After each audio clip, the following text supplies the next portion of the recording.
Hi everyone. So we said yesterday, didn't we, that they'd got to the Take What You Want land. Seemed to be a very nice place, no issues, and we wondered. Well, if I say to you that the chapter is called Moonface Gets Into a Fix, I think we possibly know things aren't going to be very well. Anyway, let's take a look, shall we? Chapter 19, Moonface Gets Into a Fix. The children went over to the hens that Joe had seen. They were lovely ones, but a very peculiar colour, for their wings were pale green and the rest of their feathers were buttercup yellow.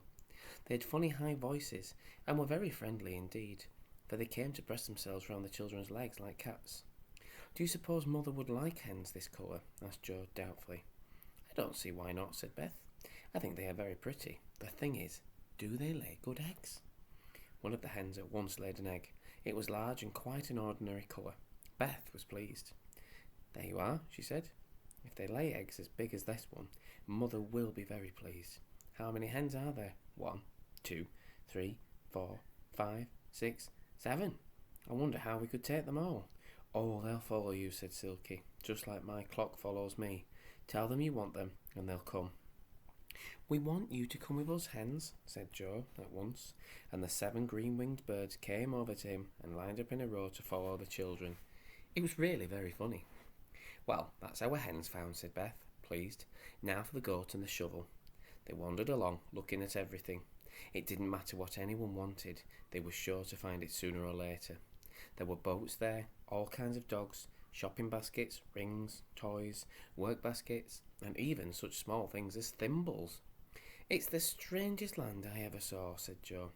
"We look pretty strange too," said Franny, giggling, as she looked round and saw the 7 hens and the small clock padding along behind them. "Oh, look! There's the dearest, prettiest white goat I ever saw. Do let's take her." Sure enough, not far off was a lovely white nanny goat with some brown fur and eyes with pointy out ears. She looked quite ordinary, except for 2 blue spots by her tail. "Little white goat, come with us, please," cried Franny, and the goat trotted up at once. It took its place behind the hens, but it didn't seem to like the clock, which bumped into it every now and again just to tease it. "Don't do that, clock," said Silky. "I hope your clock won't be a nuisance," said Beth. "I think it really likes acting silly." "Now for the garden shovel," said Joe, as he suddenly saw a fine, strong shovel standing up against a fence with some other garden tools. "What about this one? Girls? This looks strong enough for Father, doesn't it?" He took a hold of it and jabbed it into the ground. It was just the right sort. Joe put it over his shoulder, and the 4 of them grinned happily at each other. "We've got everything we want," said Joe. "Come on, we'll go back to old Moonface, and then we'll take some cakes to eat at home." So, followed by the 7 hens, the white goat and the clock, the 4 of them made their way back to where they had left Moonface. But he wasn't sitting where they'd left him. He was pulling at a lovely rug which was hanging from a tree. It was perfectly round, with a hole in the middle. "Hello, hello," yelled Moonface as he saw them. "Look what I've got. Just what I've always wanted for my round tree room. A round rug with a hole in the middle where the slippery slip begins. Wonderful." "But Moonface, you said you'd keep an eye out to see if the land of Take What You Want kept by the Faraway tree all right, didn't you?" said Silky anxiously. "Where is the hole that leads down to the tree?" "Oh, it's somewhere over there," said Moonface, draping the rug around him and staggering off. "Come on, I'm sure we'll find it." But they didn't. It had gone. For the land of Take What You Want had moved away from the faraway tree. "Moonface, that's very bad of you," said Joe, anxiously. "You did promise." Moonface looked worried and pale. He hunted about for the hole, but there was no hole to be seen. It began to shake with fright. "I've got you all into a terrible fix," he said in a trembling voice. "Here we are, stuck in a land where there's everything we want, and the only thing we want is to get away." Everyone looked upset. This was just too bad. "I feel cross with you, Moonface," said Joe in a stern voice. "You said you'd keep guard and you didn't. I don't think you are much of a friend." "And I am ashamed of you too, Moonface," said Silky, who had tears in her eyes. "We'll find someone to help us," said Moonface gloomily, and they all set off, followed by their hens, their goat, and the clock, which kept striking 4 o'clock. Nobody knew why. But now they found a very curious thing. There didn't seem to be anyone at all in the land of Take What You Want. All the gnomes, the pixies, and the elves had gone. They must have known the land was going to move off, said Moonface with a groan, and they all slipped down the ladder in time. Oh, why did I leave it? They wandered all over the land, which was not very large, but was more crowded with things and animals than anywhere else they had ever been. I can't think of what to do, Silky. It's true that there is everything here we want. We shan't starve, but it isn't the sort of place we want to live in forever.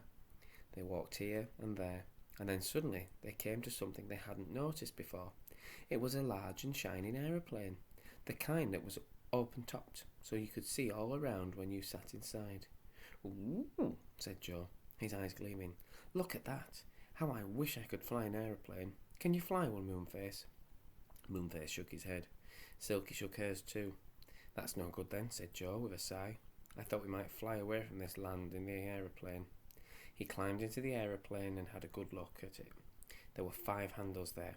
One had a label on it that said up, another had a label that said down, a third had one that said straight on, and a fourth had one that said to the right, with a 5th one to the left. Joe stared at the handles in excitement. I believe I could fly this aeroplane, he said. I do honestly believe I could. It looks quite easy. No, Joe, don't, said Beth, in alarm. But Joe had pressed the handle labelled up, and before anyone could say another word, the shining aeroplane had risen upwards with Joe, leaving the others staring open-mouthed on the ground below. Now Joe's gone, said Franny, and burst into tears. The aeroplane rose up and up. It circled round when Joe pressed the button labelled to the right. It flew straight on when he pressed the 3rd handle, and it flew down when he pressed the down handle. It was just as easy as that. Joe flew nearly down to the ground and landed not far away from the others. They rushed to him, shouting and laughing. Joe, did you really fly it yourself? Well, you saw me, said Joe, beaming at everyone and feeling tremendously proud. It's quite easy. Get in, everyone, and we'll fly off. Maybe we'll come somewhere that Moonface knows if we fly long enough. They all got in. Beth packed the 7 squawking hens in at the back and sat the white goat on her knee. The shovel went on the floor. The clock made a nuisance of itself because it wouldn't stay where it was put, but kept climbing over everybody's feet to look out of the window. Silky began to wish she hadn't bought it. Ready? Asked Joe, pressing the handle marked up. And up they went. What a lovely feeling it was. They really couldn't help feeling excited. Silky's clock got terribly excited too. It chimed 29 without stopping. I shan't wind you up tonight if you don't keep quiet, said Silky suddenly, and that finished the clock. It lay down in a corner and didn't say another ding or another dong. Where are we off to, I wonder, said Beth. But nobody knew. Oh dear. So it wasn't quite the land they were hoping for, was it? I hope you can join me again for the next chapter. Bye.